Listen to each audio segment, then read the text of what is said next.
这把神器名叫无影鞭，此鞭看似有形，实则无形，有则可轻可重，有道是轻于鸿毛，又重于泰山。轻则可杀微乎其微的飞虫蝇蚊，重则可砍苍翠挺拔的参天茂树，无则游于虚实之间，销声匿迹，无影无踪，不可琢磨，却又深入人心。我把鞭剪了，神却留着，让人生出拔天盖世的万丈豪情啊！电影《神鞭》是根据作家冯骥才同名小说拍摄。电影的结尾，傻二说了这样一段话：祖宗的东西再好，该割的时候就得割。我把鞭剪了，神却留着，无论怎么变，也难不死咱们。什么玩意儿，咱都能玩到家，一变还得是绝活。傻二是谁呢？这段话什么意思呢？咱们一起来看看这个电影。傻二是一个在金门卖豆腐的主人公，虽然叫傻二，但并不是真的傻，只是性格憨厚，正派做人。他虽神功傍身，但他并不张扬显摆，反而低调得很，经常路见不平拔刀相助。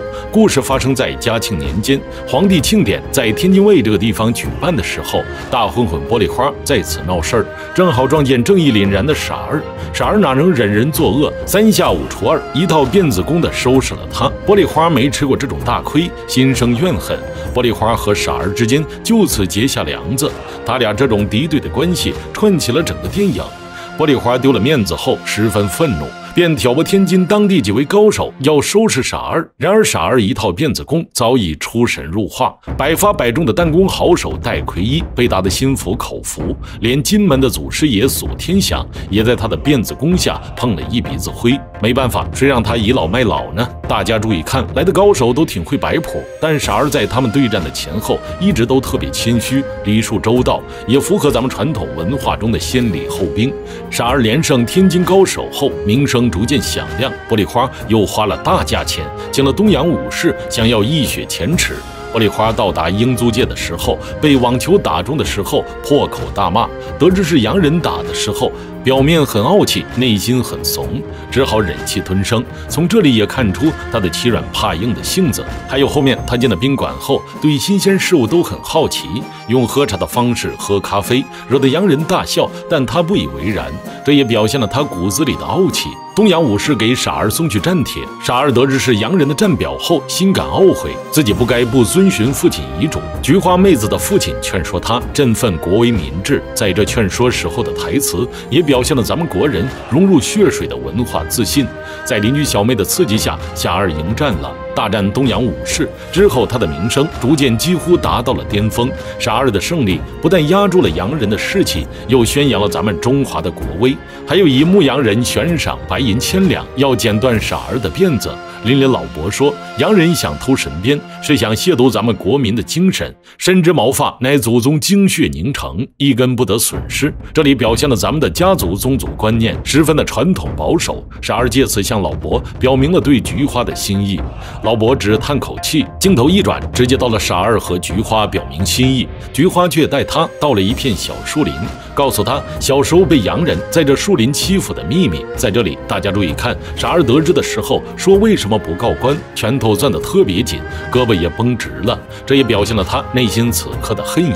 又问了一句为什么要告诉他，之后他的面部表情逐渐狰狞，最后爆发大喊出来，然后就是疯狂的毫无章法的辫子功，周围的大树成了他的发泄对象，出手的狠辣和逐渐倒下的大树，还有急切的配乐，都突出了他此时的无比的愤怒。要知道，在那个年代，女子的贞洁是特别重要的，基本上失去了就等于判了死刑，还会遭人非议。在这种情况下，菊花勇敢坦诚地告诉傻二，这不但是他对傻二的情谊和信任，也是他自己对封建思想的突破。压力来到傻二这边，大家感觉傻二会怎么做？拒绝还是接纳呢？镜头此时一转，直接到了傻二与菊花入洞房的一幕。菊花帮傻二扎完辫子后，吹灭蜡烛，此时只有蜡烛的余烟袅袅升起。空荡的黑暗里，两个有情人终成眷属，更加突出了对封建思想的反抗。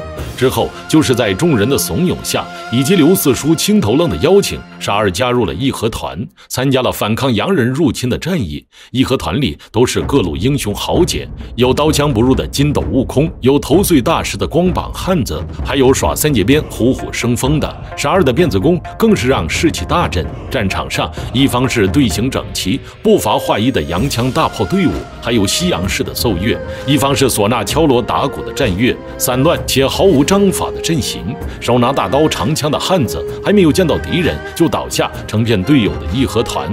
战役中损失惨重，用生命杀到桥边热血汉子全部倒在冷漠无情的机关大炮下。见识到枪的威力，这里有个镜头，傻儿侥幸活命，从傻儿的视角看去，醒来抬头举目望去，成片成片的尸体，血红色的河水，血红色天空。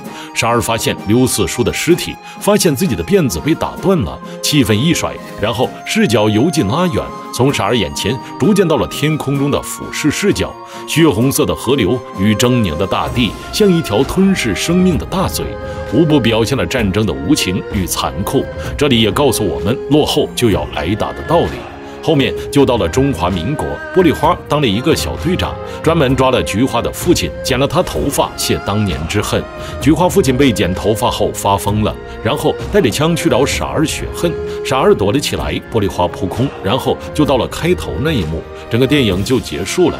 从电影里可以看出，傻儿代表的是传统文化，他很好的传承发扬了辫子功。然而，他并不是因循守旧、墨守成规之人，他没有死板的遵循父亲的遗嘱，用辫子功惩恶扬善、匡扶正义、为国争光。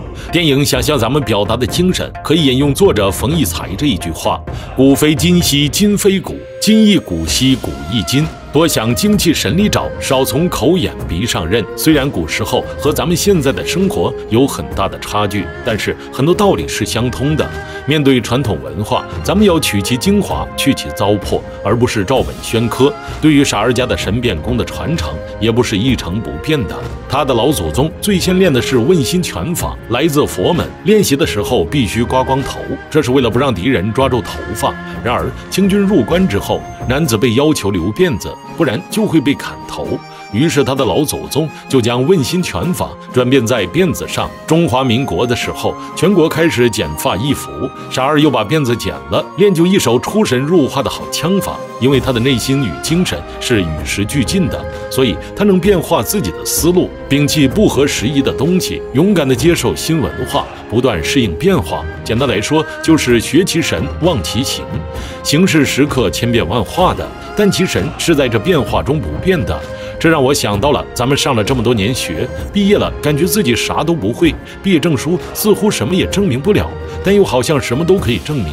这并不能证明你有多么丰富的工作经验，但是它又能证明你做任何一件事情，只要你肯用心刻苦钻研，就什么都可以做好。这可能就是变简了，神留着，什么新玩意儿咱们都能玩到家，绝活。那么您对此有什么想法呢？欢迎大家在评论区一起讨论。好了，今天的电影介绍就到这里了，明天我们不见不散。